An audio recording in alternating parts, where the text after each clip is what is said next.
아침 출근길에 엘리베이터 거울을 보며 오늘도 평범하다고 느끼지만 당신의 자산 아래에서 조용히 금이 가는 소리가 이미 시작되었을지도 모릅니다. 뉴스는 여전히 일상적인 숫자를 말하지만 그 숫자들이 모여 거대한 압력으로 변할 때 어떤 일이 벌어지는지는 거의 설명하지 않습니다. 당신은 커피값을 계산하며 잔액을 확인하지만 지금 더 중요한 것은 통장 밖에서 움직이는 보이지 않는 돈의 방향입니다. 겉보기에는 안정적인 도시와 평온한 거리 뒤에서 특정 금융 구조는 이미 한계선 근처까지 밀려나 있습니다. 모두가 안전하다고 믿는 순간에 위험은 가장 천천히 그리고 가장 깊숙이 스며드는 경향이 있습니다. 오늘의 위기는 폭발처럼 오지 않고 일상 속 미세한 이상, 신호로 당신의 판단력을 시험합니다. 당신은 부동산이라는 단어를 들으면 집을 떠올리지만 시장은 훨씬 복잡한 약속과 빚의 연결로 움직입니다. 이 연결이 느슨해지는 순간 한 사람의 문제가 여러 사람의 문제가 되는 경로가 열립니다. 아직은 아무도 뛰지 않고 아무도 비명을 지르지 않지만 그 점이 오히려 더 불안한 신호입니다. 시스템은 늘 조용히 고장나며 소음은 마지막 단계에서야 들리기 시작합니다. 당신의 월급과 저축은 안전해 보이지만 그 돈이 의존하는 구조가 무엇인지 묻는 사람은 많지 않습니다. 지금은 질문을 던지기에 이른 시간처럼 보이지만 금융위기는 늘 그렇게 시작되었습니다. 당신은 주변 사람들이 괜찮다고 말하는 것을 듣고 안심하지만 군중의 확신은 위험을 지우지 않습니다. 이 순간에도 어떤 자금은 조용히 방향을 틀고 있으며 그것은 우연이 아니라 계산의 결과일 가능성이 큽니다. 시장은 감정이 아니라 구조에 반응하고 구조가 흔들릴 때 개인은 가장 늦게 알게 됩니다. 당신이 아직 체감하지 못하는 불안은 이미 숫자와 계약서 속에서 형태를 갖추고 있습니다. 모든 위기는 먼저 보이지 않는 영역에서 시작되고 그 다음에야 현실을 건드립니다. 지금 이 이야기는 공포를 주기 위한 것이 아니라 관찰을 요구하기 위해 시작됩니다. 당신은 잠시 멈춰서 평소 보지 않던 지표와 흐름을 바라볼 준비가 되어 있습니까? 만약 지금의 평온함이 착각이라면 당신은 그 신호를 알아차릴 수 있을까요? 당신이 체감하지 못하는 위협은 특정 순간에 갑자기 등장한 것이 아니라 오랜 시간 축적된 선택과 관성의 결과로 지금 이 시점에 모습을 드러냅니다. 이 시점이 중요한 이유는 금리와 신뢰, 그리고 자금의 이동이 동시에 어긋나기 시작했기 때문입니다. 당신은 금리가 내려가면 안심해야 한다고 배웠지만 시장은 종종 그 반대로 반응하는 구간에 들어섭니다. 기준이 낮아져도 실제 비용이 내려가지 않는 상황은 시스템 내부 어딘가가 이미 막혀 있음을 암시합니다. 이 막힘은 서서히 확산되며 처음에는 특정 영역에만 국한된 문제처럼 보이도록 위장됩니다. 당신의 관심이 다른 곳에 있을 때 위험은 늘 가장 덜 주목받는 통로를 통해 이동합니다. 지금 중요한 것은 충격의 크기가 아니라 신호가 동시에 여러 곳에서 나타난다는 점입니다. 하나의 경고는 무시되기 쉽지만 여러 경고가 겹치면 그것은 패턴으로 변합니다. 시장은 패턴을 가장 먼저 읽는 주체에게 유리하게 움직이는 경향이 있습니다. 당신이 뉴스를 보며 불안해지는 순간에도 어떤 자금은 이미 다음 위치를 탐색하고 있습니다. 이 자금은 소문보다 느리게 움직이지만 방향을 정할 때는 매우 단호합니다. 겉으로는 안정된 수치가 유지되더라도 내부 흐름이 바뀌면 결과는 완전히 달라질 수 있습니다. 당신은 아직 위기의 이름을 정확히 듣지 못했을지 모르지만 구조는 이미 반응을 시작했습니다. 이 구조는 단순한 가격 문제가 아니라 약속과 상환의 신뢰가 시험받는 영역입니다. 신뢰가 약해지면 돈은 더 많은 조건을 요구하며 움직이기 시작합니다. 그 요구가 늘어날수록 자금은 점점 더 선택적으로 흐르게 됩니다. 선택받지 못한 영역은 갑자기 고립된 것처럼 느껴지기 시작합니다. 이 고립은 단기간에는 조용하지만 시간이 지날수록 압박으로 바뀝니다. 당신은 지금 이 압박이 어디에서 먼저 터질지를 관찰해야 하는 위치에 있습니다. 다음 단계에서는 이 막힘이 어떻게 연쇄적으로 번질 수 있는지 드러나기 시작합니다.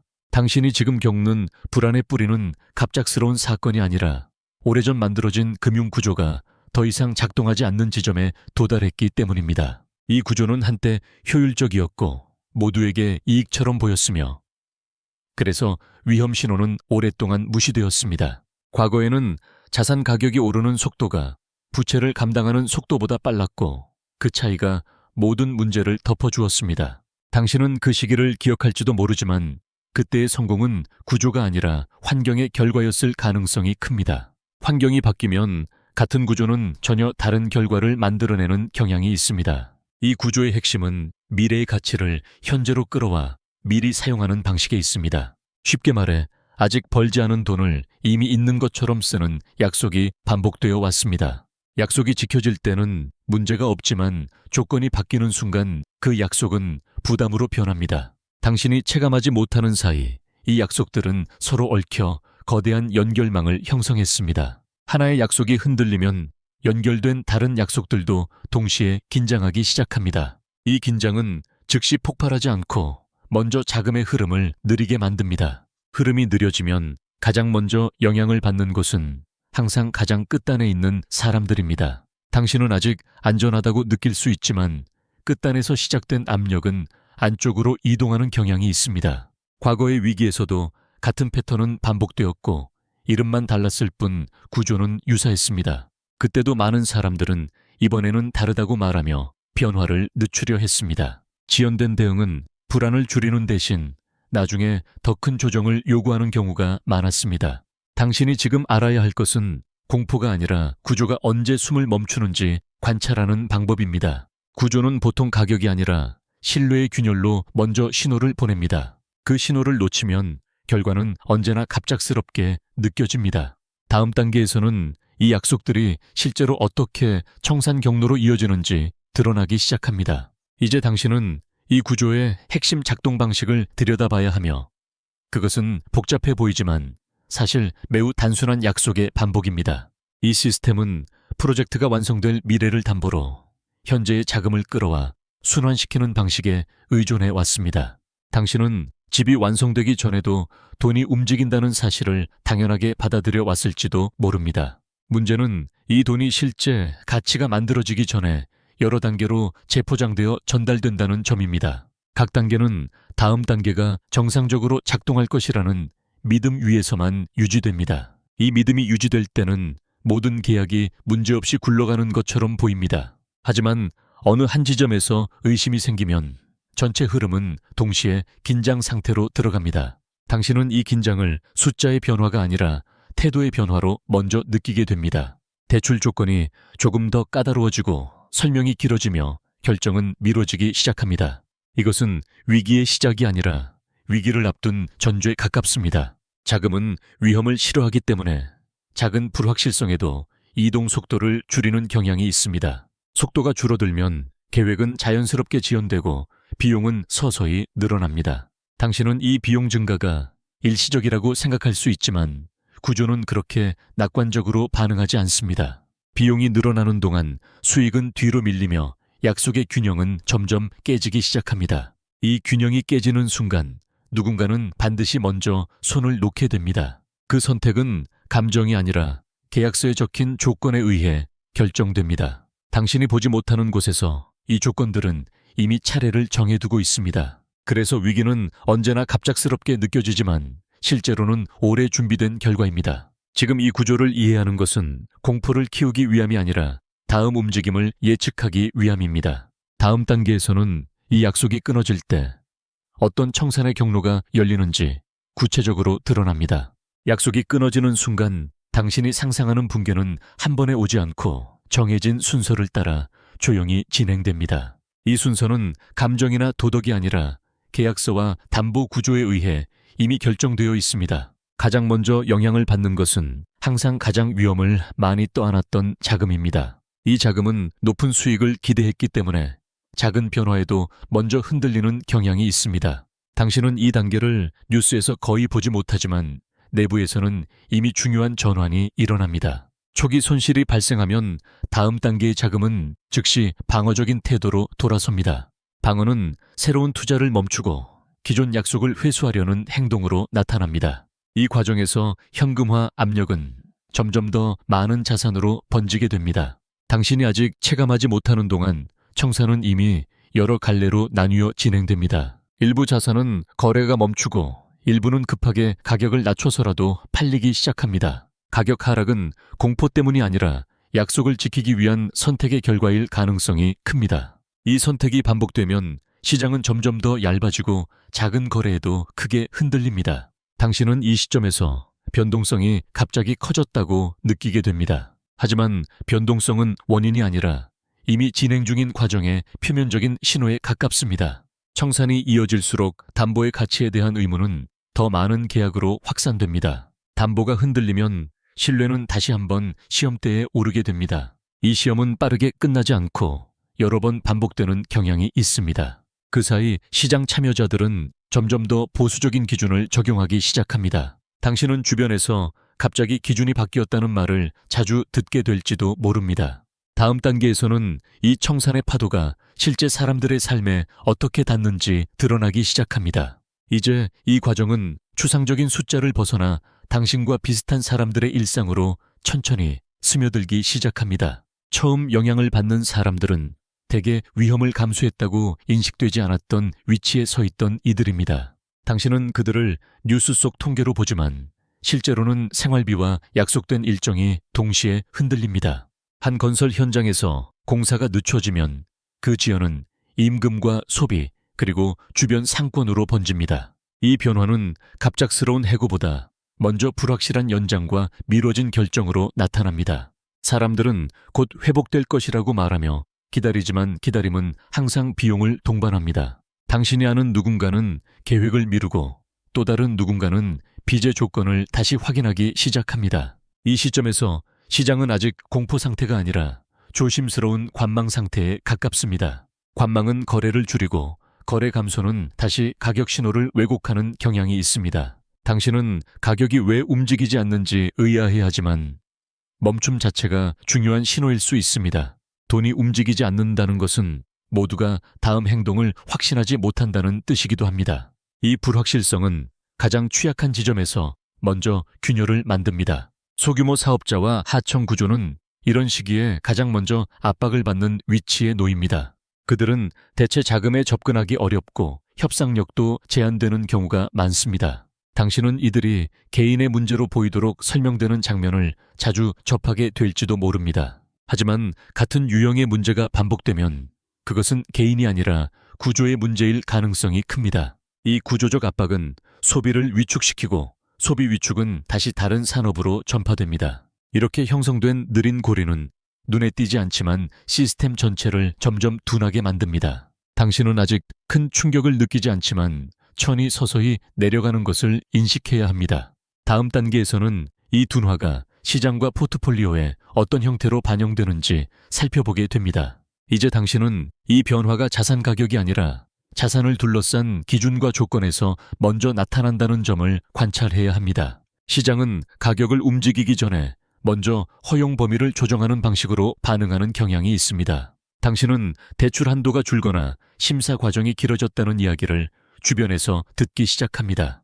이것은 개별 금융사의 판단처럼 보이지만 실제로는 공통된 신호에 대한 집단적 대응일 가능성이 큽니다. 기준이 바뀌면 같은 자산도 전혀 다른 평가를 받게 되는 순간이 옵니다. 당신이 어제까지 안전하다고 믿었던 선택이 오늘은 재검토 대상이 될 수 있습니다. 이 변화는 조용히 진행되기 때문에 많은 사람들은 여전히 괜찮다고 말합니다. 그러나 괜찮다는 말이 많아질수록 시장은 이미 다른 방향을 준비하고 있을지도 모릅니다. 당신은 이 시점에서 숫자보다 행동을 관찰하는 것이 더 중요해집니다. 누가 기다리고 누가 줄이며 누가 조용히 빠져나오는지를 살펴봐야 합니다. 이런 행동들은 통계보다 먼저 구조의 변화를 드러내는 경향이 있습니다. 특히 장기 자금의 태도 변화는 단기 뉴스보다 더 신뢰할 만한 신호일 수 있습니다. 당신은 외부 자금이 어떤 영역에서 속도를 줄이고 있는지 주의 깊게 볼 필요가 있습니다. 속도가 줄어드는 곳은 대개 위험이 응축되고 있는 지점일 가능성이 큽니다. 이 지점에서는 작은 충격도 예상보다 큰 반응을 만들어냅니다. 그래서 시장은 갑작스럽게 불안정해진 것처럼 보일 수 있습니다. 하지만 실제로는 오랫동안 쌓여온 긴장이 드러나는 과정에 가깝습니다. 당신은 이 긴장이 어디에 가장 많이 축적되어 있는지 질문해야 합니다. 그 질문에 대한 답은 헤드라인이 아니라 조건과 흐름 속에 숨어 있습니다. 다음 단계에서는 이 신호들을 한눈에 볼 수 있는 관찰 지점을 정리하게 됩니다. 이제 당신은 흩어진 신호들을 한 곳에 모아 관찰해야 하며 이것은 예측이 아니라 현재 상태를 읽기 위한 점검 과정입니다. 첫 번째로 볼 것은 금리의 방향이 아니라 실제 자금이 머무르거나 멈추는 지점입니다. 기준이 내려가도 체감 비용이 줄지 않는다면 그 간극은 신뢰의 문제일 가능성이 큽니다. 두 번째로 관찰해야 할 것은 거래량이며 거래가 줄어드는 구간은 불안이 축적되는 장소입니다.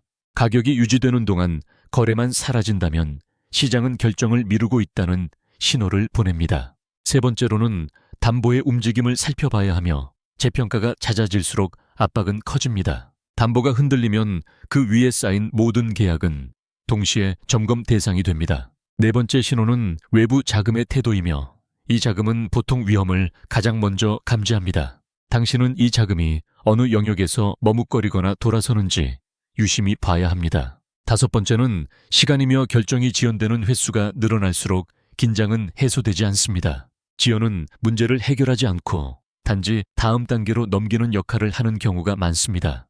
여섯 번째 신호는 설명의 길이이며 설명이 길어질수록 구조는 단순하지 않다는 뜻입니다. 복잡한 설명은 종종 불확실성을 감추기 위한 방어 수단으로 사용됩니다. 당신은 이 모든 신호를 하나씩 볼 필요는 없지만 동시에 나타나는지를 확인해야 합니다.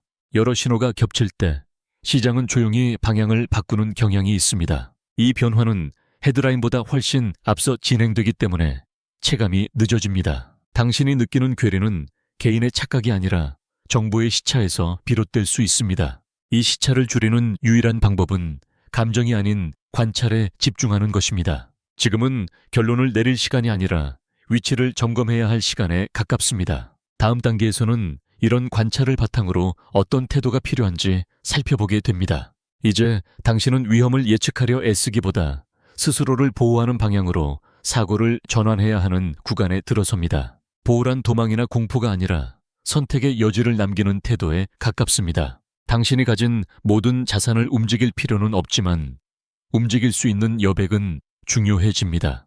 여백이 없을수록 작은 충격에도 대응 선택지는 급격히 줄어듭니다. 시장은 언제나 준비된 사람보다 준비되지 않은 사람을 먼저 시험합니다. 이 시점에서 중요한 것은 수익이 아니라 불확실성을 견딜 수 있는 구조입니다. 당신은 단기적인 안도감을 주는 선택과 장기적인 유연성을 주는 선택을 구분해야 합니다. 당위 안도는 종종 결정을 미루게 만들고 미뤄진 결정은 비용으로 돌아옵니다. 반대로 유연성은 즉각적인 편안함을 주지 않지만 다음 단계에서 숨을 쉴 공간을 만듭니다. 당신이 지금 확인해야 할 것은 결과가 아니라 방향을 바꿀 수 있는 가능성입니다. 이 가능성은 숫자보다 구조와 조건에서 더 분명하게 드러납니다. 위험이 커질수록 시장은 선택의 폭이 좁은 참여자를 더 강하게 압박합니다. 당신은 이 압박을 피하기 위해 자신의 위치를 한 단계 위에서 바라볼 필요가 있습니다. 위에서 본 구조는 개인의 성과보다 연결과 의존 관계를 더 선명하게 보여줍니다. 이 관점은 지금 당장 행동을 요구하지 않지만 행동의 순서를 바꿀 수 있게 합니다. 준비는 눈에 띄지 않게 진행되며 그래서 종종 과소평가됩니다. 그러나 위기가 표면으로 드러날 때 준비의 차이는 매우 크게 벌어집니다. 당신은 주변이 여전히 조용할 때 준비하는 것이 가장 어렵다는 사실을 체감하게 됩니다. 이 어려움을 넘는 사람만이 다음 국면에서 선택권을 유지할 수 있습니다. 마지막 단계에서는 준비와 부정이 어떤 결과로 갈리는지 분명해집니다. 이제 당신은 같은 환경 속에서도 전혀 다른 결과를 맞이하는 사람들이 왜 갈라지는지 천천히 이해하기 시작합니다. 차이는 정보의 양이 아니라 불편한 신호를 받아들이는 태도에서 먼저 나타납니다. 어떤 사람들은 괜찮다는 말을 반복하며 현실과 거리를 두고 다른 사람들은 조용히 조건을 점검합니다. 부정은 당장의 불안을 줄여주지만 구조가 바뀌는 속도를 늦추지는 못합니다. 시장은 부정하는 사람을 기다려주지 않고 준비하는 사람에게만 시간을 허락하는 경향이 있습니다. 당신은 여기서 옳고 그름이 아니라 반응의 속도와 방향이 결과를 나눈다는 점을 보게 됩니다. 늦은 대응은 종종 더 큰 결단을 요구하고 그 결단은 선택지가 줄어든 상태에서 이루어집니다. 반대로 이른 점검은 당장 보상이 없더라도 압박이 커질수록 가치가 드러납니다. 이 차이는 위기가 깊어질수록 더욱 명확해집니다. 당신은 주변에서 갑작스럽게 방향을 바꾸는 사람들을 보게 될지도 모릅니다. 그 변화는 용기처럼 보이지만 실제로는 선택지가 사라진 뒤에 반응일 가능성이 큽니다. 시장이 가혹해지는 이유는 감정이 아니라 구조가 이미 한 방향으로 기울었기 때문입니다. 구조가 기울면 중간 지점에 있던 선택들은 더 이상 유지되기 어렵습니다. 당신은 이 시점에서 중립이라는 상태가 점점 사라지는 것을 느끼게 됩니다. 머뭇거림은 안전처럼 느껴지지만 종종 가장 큰 노출로 이어집니다. 그래서 준비는 빠른 행동이 아니라 머뭇거리지 않기 위한 정렬에 가깝습니다. 이 정렬은 외부에서 잘 보이지 않으며 설명하기도 쉽지 않습니다. 하지만 위기의 국면에서는 이 보이지 않는 차이가 결과를 좌우합니다. 당신은 이제 선택의 순간이 점점 가까워지고 있음을 인식해야 합니다. 마지막 단계에서는 이 모든 흐름이 하나의 메시지로 정리됩니다. 이제 모든 흐름은 하나의 질문으로 수렴하며 당신은 준비했는지 아니면 평온함에 머물렀는지를 스스로에게 묻게 됩니다. 이 질문은 정답을 요구하지 않고 현재의 위치와 태도를 정직하게 바라보라고 요구합니다. 당신은 위기를 예언할 필요가 없지만 반복되는 신호를 무시하지 않을 책임은 있습니다. 준비란 미래를 통제하는 시도가 아니라 통제할 수 없는 상황에서 선택권을 지키는 일입니다. 부정은 오늘을 편하게 만들 수 있지만 내일의 선택지를 늘려주지는 않습니다. 당신은 이미 구조가 바뀌고 있다는 사실을 여러 장면을 통해 확인해 왔습니다. 이 변화는 선과 악의 문제가 아니라 적응과 지연의 차이로 결과를 나눕니다. 시장은 의도를 묻지 않고 조건에 반응하며 그 반응은 늘 누적되어 나타납니다. 그래서 마지막까지 남는 사람은 가장 용감한 사람이 아니라 가장 유연한 사람인 경우가 많습니다. 당신의 유연성은 규모가 아니라 움직일 수 있는 여지에서 비롯됩니다. 여지는 미리 만들어두지 않으면 필요할 때 갑자기 생기지 않습니다. 많은 사람들은 신호가 분명해진 뒤에야 움직이지만 그때는 이미 선택이 제한됩니다. 당신은 지금 그 이전의 구간에 서 있으며 그래서 이 시간이 중요합니다. 아직 아무 일도 일어나지 않은 것처럼 보이는 순간이 가장 많은 준비를 요구합니다. 이 준비는 소리 없이 진행되며 주변의 공감도 쉽게 얻지 못합니다. 그러나 구조가 드러나는 순간 이 조용한 선택들은 명확한 차이로 나타납니다. 당신은 이제 두려움 대신 관찰을 선택했고 반응 대신 정렬을 선택했습니다. 이것은 행동을 멈춘다는 뜻이 아니라 행동의 순서를 바꾼다는 의미에 가깝습니다. 위기는 늘 선택을 강요하지만 준비된 사람에게는 선택지가 남아 있습니다. 이 이야기의 끝에서 당신이 가져가야 할 것은 공포가 아니라 깨어있는 시선입니다.